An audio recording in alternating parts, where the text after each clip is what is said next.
Today on D&D with Mr. E63, we're going to be talking about places to start your party that are not a tavern in taverns.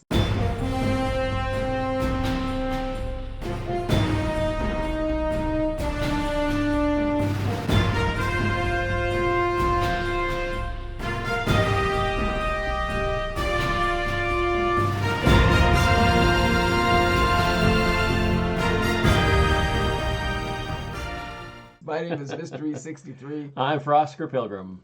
So where have you started a game that was not in a tavern? You know the famous line. You find each other in a tavern. Yeah. Okay, the so mystery man comes in and introduces himself. yes, and he's blah, sitting blah, in the blah. corner with his long shanks crossed at the ankles. Yeah. I think it was all started by the Keep on the Borderlands. The opening sentence to the Keep on the Borderlands is, you're in a keep and you gather at the local tavern. Yeah. And it says, which is a hotbed, and it has the following rumors, the list. And they're all hooks. Yeah. Right? Oh, yeah. We've heard of kobold attacks on the main road. Oh, we've heard of, there's too many ogres in the hills. Yeah. Well, and in 5th edition, the Yawning Portal is exactly the same thing. It's a tavern that's notorious because it actually has a portal to the Underdark in the center of it, and so all sorts of weird and strange things come out of it. Mm-hmm. And so adventurers are notorious for actually hanging around there because it gets them their adventure start. And so that's, But there are other ways. You just started us the other night in a really good place that was not a tavern. Before we get going too far, I do want to say that your likes, your subscribes, and your comments really help this channel along. If you just smash that like button right down there, that goes an awful long way towards helping me out. Thanks very much. I am running a module right now, but this module, I won't say the name so that other DMs can use it without ruining any spoilers or making any spoilers or however we say that. Spoiler alert.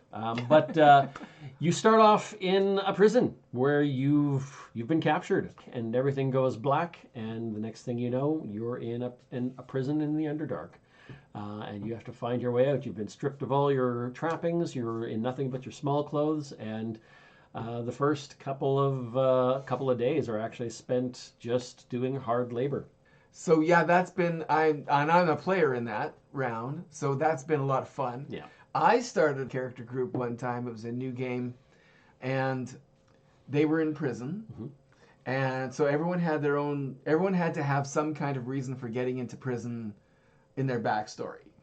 In this particular situation, they were all in adjacent cells. Some of them were together, some of them were nearby. First thing in the opening description is you're all in jail cells, and you know why you got there, and your possessions have been removed, but you have your clothing. Oh, that's nice. Yeah, that's a start. It's better than the situation you have me in. Yeah. But I left you your small clothes. You did. I could have left you naked. You could have. And you didn't. I didn't. And I thank you for that. Well, my mother's in the party. I'm adding it to the thank you list for my nightly prayers. And thank God that Frosker didn't leave me naked in front of his mother. I think we'll leave that in. Then the next thing you know, the other people in the cell hear us. There's a sound, a clanging sound, and everybody in the cells jumps up and runs to the doors. It's a prison break. You hear screaming, smashing. A guy runs down the hallway with the keys in his hands and starts unlocking all the cells, and everyone is streaming out into the hallways. A fire breaks out. And what do you do? Welcome to the new campaign. So that one was fun. What else have you done? I haven't... honestly, a lot of my campaigns are really long, so I haven't started a whole lot of campaigns. And I thought one of the things you can actually do is think about fantasy movies that you know and love, and how do they get started? And of course, one of my favorites is Lord of the Rings or The Hobbit. I love the way The Hobbit starts. You're in a cozy hole in the ground, in a hobbit hole, and a wizard stops by, right? So that's one thing you could do is all of your party members know each other because they're all working for the same damn rich guy. One's a gardener, one's a maid, one's a butler, and so on. And they've all got different skills that help aid these sorts of things. Your gardener can be great with a hoe, which thus makes him maybe good with a striking weapon or something like that, and so forth. And everyone's got a skill. And then one day a wizard stops by and says, I've got a mission for you, and I know you're a nobody, but someone needs to do it, and I simply can't. So, that's one way of doing it. And now that party doesn't assemble until after the Council of Elrond in Rivendell. And that's another way. So you could start it right summoned. there. Yeah, you could be summoned to a council. All that backstory can exist, and then you are summoned as a representative of your people. Yeah. To this meeting. Yep. That's so secret that everyone knows it's going on. That's right. Kind of thing. Or even just like in The Hobbit, the wizard goes to one person. Maybe his gardener gets brought in. But then instead of going off just the two of them, they think, oh, wouldn't it be great if we had Baldur as a part of this and Kyan as a part of this? Let's and bring them all in. Rosie needs to come in. And I've got friends in low places. Let's bring them with us to high places. So, and then you go gather all your friends and you head off. And then it's not in a tavern. It's not that typical. A place to start. You can start them on the road. Right. Walking, and they can meet on the road. Yeah. Perhaps they've been traveling or maybe they're meeting at a wayside where they're coming in. This guy comes in, that guy comes in. Yeah. One method that I used that actually didn't take. The hook didn't work. Oh no. Do tell. Yeah, well, and so, that's where we go back to our episode on pivoting. Okay. What if you want to start a campaign and they don't buy your opening gamut? Uh-oh. They're like, nah, this is too fishy. I think we're not gonna. No, thank you. We're not gonna take your deal. Have a nice day. Yeah. And they walk out, and you're like, no. Oh no, now what? Okay, I have 25 pages of material here. And they all responded to the same handbill, whether they received it on the street, saw it in a bar, found it on a chair or something. All responded to the same handbill offering a job. Right. So they were all brought together, and some NPCs that weren't in their group were gathered into a room, and a wealthy woman came out and explained that she had a task, and she was willing to pay handsomely, and that these were the rules, and this was the situation. It was political intrigue. She needed an item stolen from a rival's house across town. It has to be done quietly, and they're asking questions like, well, are there dogs? Of course there's dogs. Are there high walls? Of course there's high walls. Are there spikes on the top of the walls? Of course. Are there people watching? Yeah. And you know what? Not enough. Nah. Yeah. And then I don't know what we're stirring up in the city here by helping you. What's your motivation for it? And she's like, oh, it's all business. It's all fine. None of your concern. And they were like, you know what? I don't think so. Let's all go. And they packed up and filed out. Oh my goodness! What'd you do? I pivoted. Of course. Actually, they made it their own business because they were so suspicious of the woman that they snuck back to her mansion after dark to find out what she was involved in. What are you doing?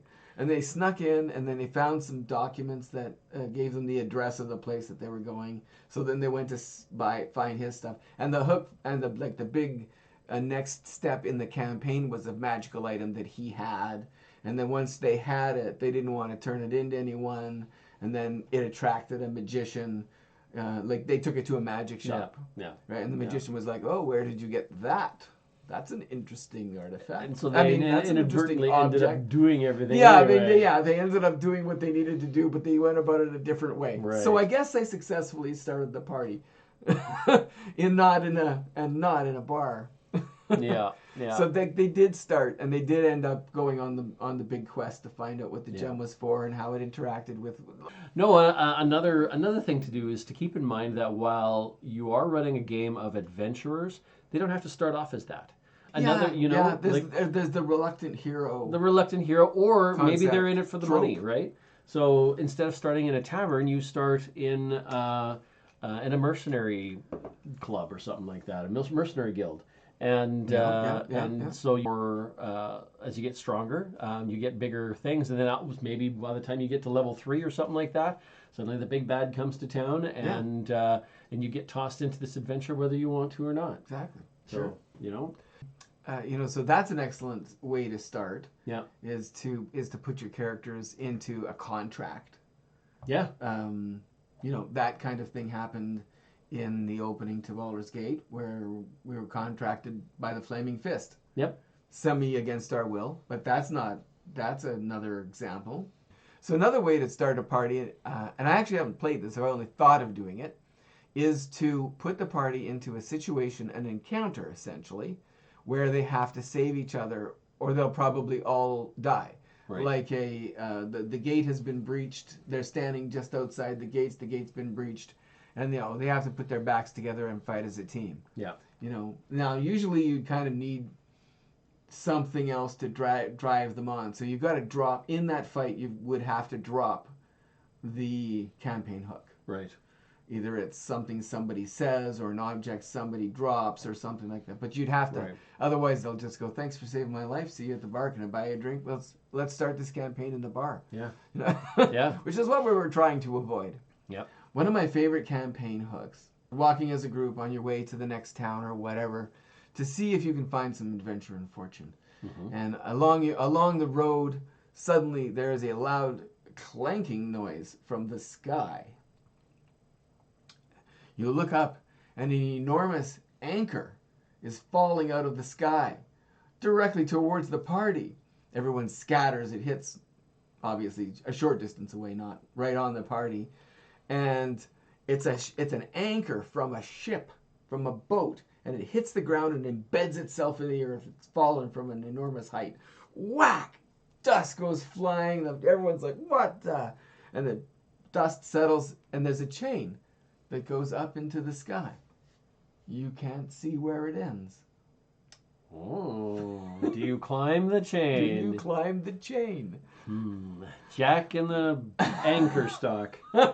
Anchor chain. It was the opening to my Spelljammer campaign. Right. And I can't take credit for it because it's in the Spelljammer material. Oh, is it? That is a hook. Oh, cool. But it's not a hook that's in the that is a good starting point, but it's not in a tavern, so I'm going to include it here. Absolutely. That's a great way to do it. Oh yeah, that was a good hook. Everyone's standing on the deck of a sinking ship. You end up in a lifeboat 60 days later. Who do we eat? Start the parties all off as what would normally be considered monsters. Yeah, I would love that. Go raid a village. Yeah, I would love to play a monster in a campaign. I think that's a fun idea. That is, and I've never tried it. Yeah. But it would be one way to play. Maybe as a one-off or something. Yeah. This has been D&D with Mr. E. And I'm Frosker. Have a great day.